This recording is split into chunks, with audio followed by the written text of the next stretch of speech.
Davina joins us from Leeds General Infirmary now. Wow, Davina, what an incredible thing. So just explain the show tonight, because you're going to be live for the next 3 days from the hospital. And you can't prepare for this. You have no idea what this show is going to be, really. No idea what the show's going to be, no idea what is going to come through those doors. I mean, even now, that is the red phone calling, which is the trauma phone, which means that they know that a big trauma's coming in, and you can't prepare, you never know what's going to happen.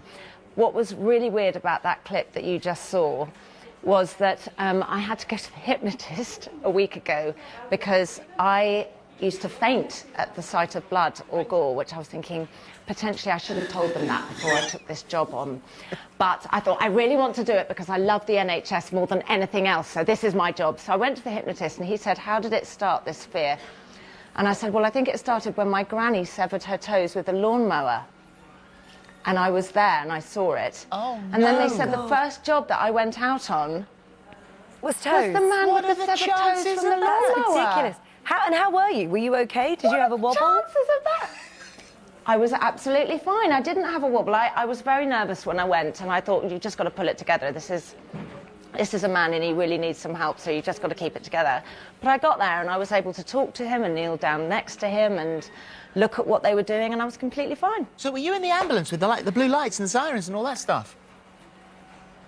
Yes, I mean, I went out with the ambulance crew for a whole night, and it was absolutely, I don't know, it was breathtaking to see the work that they do. It is absolutely exhausting. They do 12-hour shifts, and the bond between the crews is so strong and with each other, and that's because what they go through in an evening, they can be called out to a cardiac arrest, where literally they're trying to keep somebody alive long enough to get them back to the hospital, or a stabbing, or helping somebody, a lovely elderly person up that's just fallen over, that's quite fine, that hasn't hurt themselves, but they can't get back off the floor. So there's such a wide range of cases that people get called out to, but they never know what's coming next.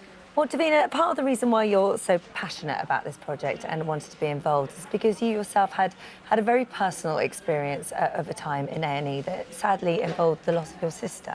Yeah, oh, yes.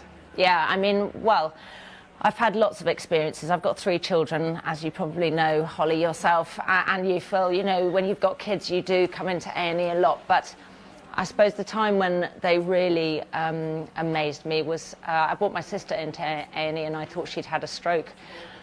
But we were told in the department that she had terminal cancer. But the way that they sort of scooped her up and took care of not just her but me as well, and I was in tatters really, and then kind of got her into the ward, and she was in hospital for a month, and then they helped get her home so she could die at home. It was really, really amazing. And so I felt very nurtured, and that she got the best possible care. And you know, we get it all for free. I've got family, quite a lot of family in the States, and every time I go out there and I tell them about any kind of experience that any of the kids have had, they always go, and that's free? And I always think, you know, we do take it for granted.